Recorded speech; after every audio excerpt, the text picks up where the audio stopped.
Hello மக்களே, all India ட்ரிப்பில் நம்ம இப்போ எங்கே இருக்கோம்னா ஜம்மு காஷ்மீரில் தான் இருக்கோம். இன்னும் நமக்கு வந்து ஸ்ரீநகர் ஒரு 130 கிலோமீட்டர் இருக்குது. ஸோ வந்த ரோடெல்லாம் இருக்குல்ல, சரியான ஒஸ்ட்டு ரோடு. நான் பார்த்ததுலே இது வாழ்க்கையிலே ஒரு ஒஸ்ட்டு ரோடாக, இந்த மாதிரி ஒரு ஒஸ்ட்டு ரோடில் நான் போனதே இல்லை.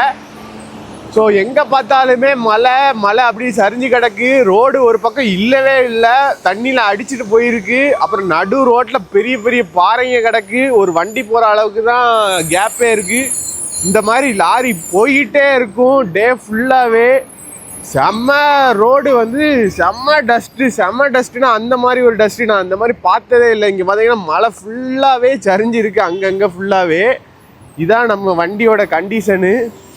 ஜம்மு டு ஸ்ரீநகர் போகிற ரோடு இங்கே பாருங்கள் எப்படி இருக்குன்னு.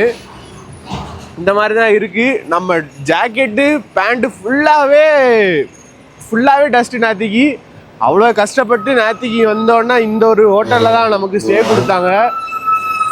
இந்த பக்கம் டென்ட் போடலான்னு பார்த்தா மழை சரிஞ்சு விழுற மாதிரி இருக்குது. இந்த பக்கம் டென்ட் போடலான்னா தண்ணி போயிட்டுருக்கு. எனக்கு என்ன பண்ணேனே தெரில.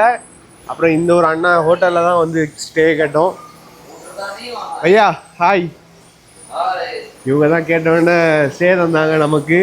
ஸோ ரொம்ப இதில் தான் டென்ட் போட்டிருந்தேன். வெளியில் தூங்க அப்படின்னாங்க.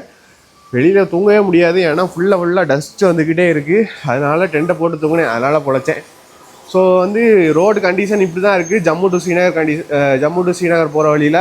ஸோ அதெல்லாம் பார்த்து பிளான் பண்ணி வாங்க. செம்ம டஸ்ட்டு. நைட் யாருமே ட்ராவல் பண்ணாங்க. ஒரு 500-1000 லாரி போயிட்டுருக்கு. ஸோ அடுத்த ஒரு வீடியோ சந்திக்கலாம். Bye guys.